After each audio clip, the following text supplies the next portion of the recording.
আগে চেক করো, তারপরে বিশ্বাস করবা, ঠিক কিনা? তাহলে এখন থেকে একটা কিছু শুনলে বিশ্বাস করবেন। একজন এসে বলল, ভাইজান আপনার মেয়েরে দেখলাম আরেক ছেলের সাথে বাজারে ঘোরাফেরা করে, ওই রমনার বটমূলে দেখলাম আপনার মেয়ে আরেক ছেলেরে নিয়ে ফষ্টি নষ্টি করে। লোকের কথা বিশ্বাস করে বাসায় যে মেয়ের চুলের মধ্যে ধরে মাইর, আইজো মার কাইলো মাইর, এরকম হইতে পারে না? হয়তো ওই লোক আপনার মেয়ের মতো দেখতে আরেক মেয়েকে দেখছিল। এরকম হয় কিনা সমাজে? একজন এসে বললো, ভাই আপনি এখানে ভাবিরে তো দেখলাম ওই জায়গায় আরেক লোকের সাথে ঘোরাফেরা করতেছে, খবর রাখেন না বাসা? আপনি দেখে মেয়েকে, ঘটনা কি? আমার খেয়ে আমার পরে আরেকজনের সাথে, যে এই বাড়িতে যে মায়ের, কোনো কথা নেই। দেখবেন যে ছোট্ট মারামারি থেকে এই ঘটনা অনেক সময় বিচ্ছেদ বা ডিভোর্স পর্যন্ত গড়ায়, ঠিক কিনা? ওই যে শোনা কথায় কান দিচ্ছেন, ফাতাবাইয়ুন, আপনি চেক করেন নাই। হয়তো আপনার স্ত্রীর মতো দেখতে বা আপনার স্ত্রী যে জামা পরে, যে পোশাক পরে, এরকম পোশাক পরে আরেক নারীকে দেখছে, আপনার বউ না এটা। আপনার মেয়ের ব্যাপারে যে তথ্য দিয়েছে এটা সঠিক নয়, সে আপনার মেয়ের মতো আরেকটা মেয়েকে দেখেছে, এসে আপনার কাছে বলে দিছে, আপনি বিশ্বাস করছেন। ভেজাল আছে না নাই? এই ভেজালগুলোকে থামানোর জন্য কোরআনে এই বিধানগুলো নাজিল করেছে কে? তাহলে ফরিদপুরের ভাইয়েরা, সমাজটারে সুন্দর রাখার তথ্য একটা শুনলেই বিশ্বাস করবেন না। সিলে কান নিয়ে গেছে, শুনলেই সিলের পিছনে দৌড়, নাকি? কি করবেন? আগে কানে হাত দিয়ে একটু দেখবো কান দুইটা আছে না নাই, তারপরে চিলের পেছনে দৌড়াবো। তাহলে এখন থেকে আমরা তথ্য একটা শুনলে বিশ্বাস করব। তাহলে কি করবেন? বলতে হবে কি করবেন? যাচাই বাছাই, জাস্টিফিকেশন অফ দ্য নিউজ। কোন নিউজ জাস্টিফিকেশন ছাড়া আমরা প্রচার করব, বিশ্বাস করব, শেয়ার করব না। আল্লাহ বললেন, ইয়া আইয়ুহাল্লাযীনা আমানু লা ইয়াসখার কওমুম মিন কওম। ওহে আমার ঈমানদার বান্দারা, শোনো শোনো, খবরদার কখনো কোনো মুমিন বান্দারে ঠাট্টা করো না, অবজ্ঞা করো না, ঠাট্টা করো না। তার মনে কষ্ট হয় এমন কোন কথা তারে বলো না। নেভার স্কপ অফ এনিবডি, কাউকে নিয়ে ঠাট্টা করবেন না। তার দেহ নিয়ে, তার আকৃতি নিয়ে, তার বংশ নিয়ে। এক লোকের বাবা ছিল চোর, কিন্তু তার ছেলে অনেক ভালো। আপনি কি তারা বলতে পারবেন তুই চোরের ঘরের চোর? বলতে পারবেন? চুরি করছে বাবা, ওর কি দোষ? কথা বলেন। এগুলো কবিরা গুনাহ। আওয়াজ করে বলেন তো, কি গুনাহ? কবিরা গুনাহ। কারো আকৃতি নিয়ে, আমার ফরিদপুরের কলিজার টুকরা যুবক ভাইরা, কারো আকৃতি নিয়ে কখনো অবজ্ঞা করবে না, তুচ্ছ জ্ঞান করবে না। এটা কবিরা গুনাহ, এটা আল্লাহ খুব অপছন্দ করেন। এর কারণ আকৃতিটা আমাদের হাতে নাই। আমাদের কারো নাক লম্বা, কারো খাটো, আমরা কেউ কালো, কেউ সাদা, আমরা কেউ স্মার্ট, কেউ অন্যরকম। তো এই যে আমাদের এক এক ধরনের আকৃতি, এটা কি আমি বানাইছি? আপনি বানাইছেন? দিছে কে? এই জন্য কারো দেহের গঠন নিয়ে যদি আপনি অবজ্ঞা করেন, এটা প্রক্ষান্তরে আপনি স্রষ্টাকে নিয়ে অবজ্ঞা করলেন। কারো দেহের আকৃতি নিয়ে যদি আপনি তুচ্ছ করেন, তাকে তুচ্ছ করেননি, আমার রবকে আপনি তুচ্ছ করেছেন। চিল্লায় বলেন ঠিক কিনা?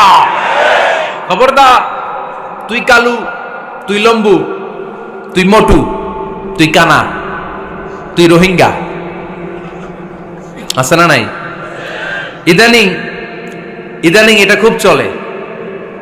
এই রোহিঙ্গা নামটা আছে না? ফরিদপুরে এগুলো ঢুকে নাই না?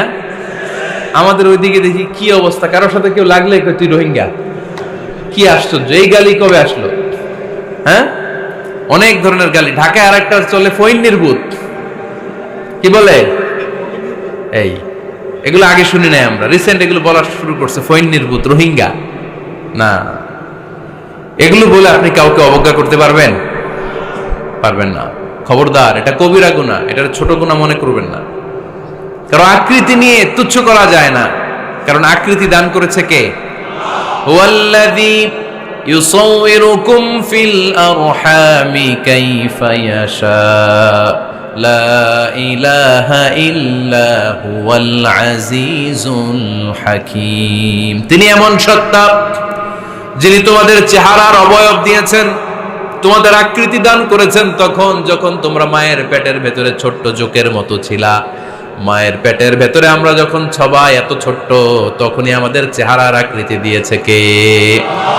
কে সুন্দর হব, কে ছেলে হব, কে মেয়ে হব, কে মোটা হব, কে চিকন হব আমার ইচ্ছা হয়েছি? আওয়াজ করে বলতে হবে, কার ইচ্ছায়? প্রত্যেককে যদি আল্লাহ প্রত্যেকের নিজের চেহারা ডিজাইন করতে দিতেন, আল্লাহ যদি বলতেন তোমার চেহারাটা কেমন হবে তুমিই ডিজাইন করো, তাহলে আপনি আপনারা কেমন বানাতেন? হ্যাঁ বলেন, ফরিদপুরের ভাইরা বলেন, সুন্দর করে বানাতেন তাই না? সবচাইতে স্মার্ট, সবচেয়ে সুন্দর করে আমি আমার চেহারাটা বানাতাম যদি আমাকে ডিজাইন করার সুযোগ দেওয়া হতো। কিন্তু এই সুযোগ তো আল্লাহ দেন নাই। ডিজাইন স্বয়ং করে দিয়েছেন কে? কোন নারীকে যদি আল্লাহ বলতে এই নারীরা তোমাদের চেহারা কার কেমন লাগবে তোমরা বানাও, প্রত্যেক নারী কি করতো? বিশ্ব সুন্দরী করে নিজেকে বানাতো।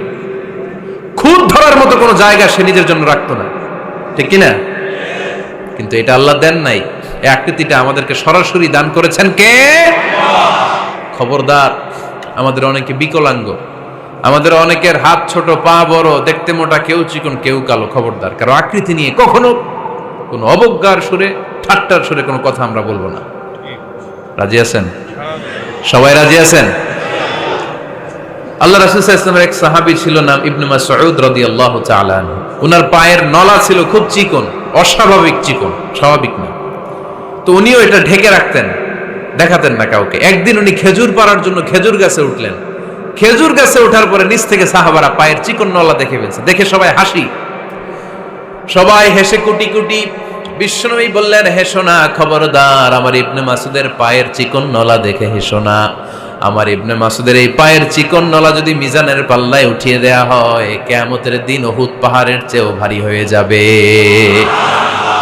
খবরদার, আমার ইবনে মাসুদকে আমার আল্লাহ অনেক পছন্দ করে, তার পা চিকন দেখে তাকে তুচ্ছ করো না। আল্লাহর হাবিব সাল্লাল্লাহু আলাইহি ইসলামের 11 জন স্ত্রীর মধ্য থেকে একজন স্ত্রী ছিলেন একজন স্থূল আকৃতির, অবেসিটি ছিল, একটু মোটা। ওনার নাম ছিল সাফিয়া রাদিয়াল্লাহু তাআলা আনহা। আম্মা জান আয়েশার সাথে একবার সাফিয়ার ঝগড়া। নবীদের বউদের মাঝে মাঝে মাঝে ঝগড়া হতো, তবে সেটা হতো মধুর ঝগড়া। সুবহানাল্লাহ পড়েন। আম্মা জান আয়েশা রাদিয়াল্লাহু তাআলা আনহার বাসায় একদিন বিশ্বনবী বসা ছিলেন। আরেকজন স্ত্রী, বিশ্বনবীর আরেকজন স্ত্রী রান্না করে কিছু খাবার আম্মা জান আয়েশার ঘরে পাঠিয়েছেন। এক দাসী দিয়ে বলল, যাও এটা আয়েশার ঘরে দিয়ে আসো, কারণ নবী আয়েশার ঘরে। আম্মা জান আয়েশা রাদিয়াল্লাহু তাআলা আনহা বললেন, এগুলো কি? ওই দাসী বলে, তরকারি। কে দিছে? অমুক স্ত্রী। কেন দিয়েছে? আমি কি রান্না করতে পারি না? তোমরা রান্না তোমরা খাও। এই কথা বলে পাতিল সহ উড়ায় মারছে চেহারার মধ্যে। এর কারণ ওনারা মানুষ ছিলেন, মানবীয় ব্যাপারগুলো ওনাদের মধ্যেও কাজ করত। আবার এক স্ত্রী ঝোল দিয়ে রান্না করে কিছু খাবার নিয়ে এসেছে। আম্মা জান আয়েশা রেগে মেগে ওই ঝোল নিয়ে ওই স্ত্রীর গালের মধ্যে মেখে দিয়েছেন। বিশ্বনবীর আরেক বউয়ের গালের মধ্যে ওই ঝোল লাগাই দিস। এবার ওই স্ত্রী বিশ্বনবীর কাছে যেয়ে বলে, ইয়া রাসূলুল্লাহ, দেখেন আয়েশারে আপনি বেশি আদর করেন তো, দেখেন কি করে আমাদের সাথে। এই যে আমাদের গালের মধ্যে ঝোল মাখাই একেবারে মেকআপ বানাই দিচ্ছে। বিষ্ণু সাল্লাল্লাহু আলাইহি ওয়াসাল্লাম বললেন, তাই আয়েশাকে ডাকো। আম্মা জান আয়েশা রাদিয়াল্লাহু তাআলা আনহা আসলেন। আল্লাহ রাসূল সাল্লাল্লাহু আলাইহি ওয়াসাল্লাম বললেন, তুমি কি আমার এই স্ত্রীর সাথে এমন আচরণ করেছো? আম্মা জান আয়েশা বললেন, করেছি। কেন? আম্মা জান আয়েশা বললেন, তখন মেজাজটা গরম ছিল, এখন বুঝতে পারতেছে আসলে এই কাজটা করা ঠিক হয় নাই। এবার বিশ্বনবী বিচার করবেন। বিশ্বনবী বললেন, আল কিসাস, যেমন করা হয়েছে বিচার হবে।